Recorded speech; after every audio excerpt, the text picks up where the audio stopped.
আজ আমি তোমার সাথে শেয়ার করব সেটা হলো করলার একটা রেসিপি। উচ্ছে বা করলা যাই হোক না কেন গরম ভাতের সাথে খেতে কিন্তু ভীষণই ভালো লাগে। এখানে কড়াইয়ে তেল গরম করে নেওয়ার পরে একটু ভালোভাবে গরম করে নিতে হবে, এটা সর্ষের তেল নিয়ে। তারপরে যে আমরা করলাটা কেটে রেখেছিলাম এটা একটা ছোটো ছোটো পিস করে কাটতে হবে। আর ছোটো ছোটো পিস করে কেটে রাখার পরে ওই গরম কড়াইয়ের মধ্যে তেল দেওয়ার পরে করলাটা দিয়ে দিচ্ছি। আর দিয়ে দেওয়ার পরে এটা ভালোভাবে নেড়ে চেড়ে গ্যাসের ফ্লেম কিন্তু একটু হাই রাখতে হবে এই সময়। আর না হলে কিন্তু জল বেরিয়ে যাবে যদি গ্যাসের ফ্লেমটাকে লো করে দিই। তো সেই জন্যে আমি গ্যাসের ফ্লেমটাকে হাই করে দিয়েছি এখানে।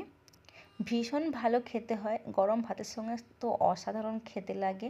একদম এক প্লেট ভাত একেবারে শুধুমাত্র এই রেসিপি দিয়েই শেষ হয়ে যাবে, এত ভালো খেতে। বাড়িতে কোনো এই সময় যে বর্ষার সময় যদি কোনো গেস্ট আসে সেক্ষেত্রে কিন্তু এই পদ রাখা যেতেই পারে, এতটাই ভালো খেতে হয় এটা।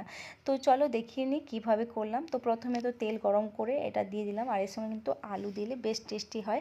আর পেঁয়াজ রসুন যদি একটু কুচু কুচু করে দেওয়া হয় তো ভীষণই ভালো হয়। তো আমি এখানে পেঁয়াজ দেবো, তো মোটামুটি ঢাকা দিয়ে দিয়ে করলে খুব তাড়াতাড়ি রান্নাটা হয়ে যাবে। আর এটাতে জল দেওয়ার কোনো প্রয়োজন নেই, জাস্ট এটা এরপরে গ্যাসের ফ্লেমটা তো বাড়ানো আছে, মোটামুটি আস্তে আস্তে একটু কমের দিকে আসবে। আর যখনই এটা কমিয়ে জাস্ট একটু তেল বেরিয়ে আসবে তখনই আমি দিয়ে দিচ্ছি এখানে পেঁয়াজ। কেউ রসুন চাইলে রসুনও দিতে পারো, টমেটো চাইলে টমেটো, কিন্তু আমি এখানে শুধু পেঁয়াজ দিচ্ছি। আর জিরে গুঁড়ো, ধনে গুঁড়ো, তার সাথে হলুদ গুঁড়ো, লঙ্কার গুঁড়ো, এইগুলো দিয়ে দিচ্ছে, তার সাথে নুন। এগুলো দিয়ে এরপরে নাড়াচাড়া করে ঢাকা দিয়ে গ্যাসের ফ্লেমটাকে জাস্ট অনেকটাই কমিয়ে এবার ঢাকা দিয়ে রেখে দিলে একটা সুন্দর রেসিপি তৈরি হয়ে যাবে। ঢাকা দেওয়া থাকবে, তার মাঝে মাঝে কিন্তু নাড়াচাড়া করতে হবে, না হলে তলটা লেগে যেতে পারে।